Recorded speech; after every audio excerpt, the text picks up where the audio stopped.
দোয়া করতে জানা, এটার জন্য কোনো আপনার মাস্টার্স করতে হয় না। দোয়ার উপরে আপনাকে পিএইচডি করতে হবে না, খুব সিম্পল বিষয়, এখনই শিখে নেন।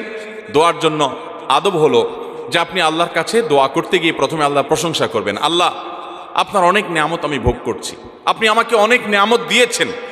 স্বীকৃতি দেওয়া যে আল্লাহ আমি সুস্থ, অনেকে সুস্থ না। আল্লাহ আমি পঙ্গু না, অনেকে পঙ্গু। আল্লাহ আমাকে আপনি কত কিছু দিয়েছেন যেটা অনেককে দেন নাই।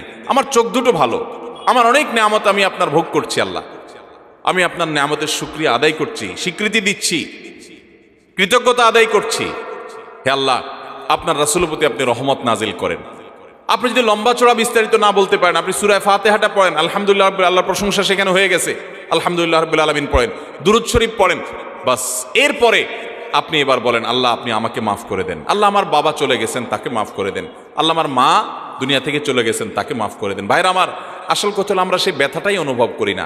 আপনার মৃত আত্মীয় স্বজনের জন্য যদি আপনার সেই ফিলিংস কাজ করতো তো চোখের পানি ফেল করে আসতো। আপনি যদি আল্লাহর কাছে কোনো কিছু মায়ের পেঁচ দিয়া, অর্থাৎ সুন্দর করে সাজায়া গোছায়া বলতে নাও পারেন, আপনি নিশ্চিত থাকেন শুধু চোখের পানিটা যদি আপনি ফেলেন, চোখের পানিও আসে না, শুধু কান্নার ভান করে আপনি যদি আল্লাহর দিকে হাত তুলে আপনি যদি সময় কাটান এবং কিছু বলার চেষ্টা করেন, আল্লাহ রাব্বুল আলামিন আপনার দিলের ভাষাও পড়তে পারেন। আল্লাহ তাআলা আলিমুম বিযাতিস সুদূর,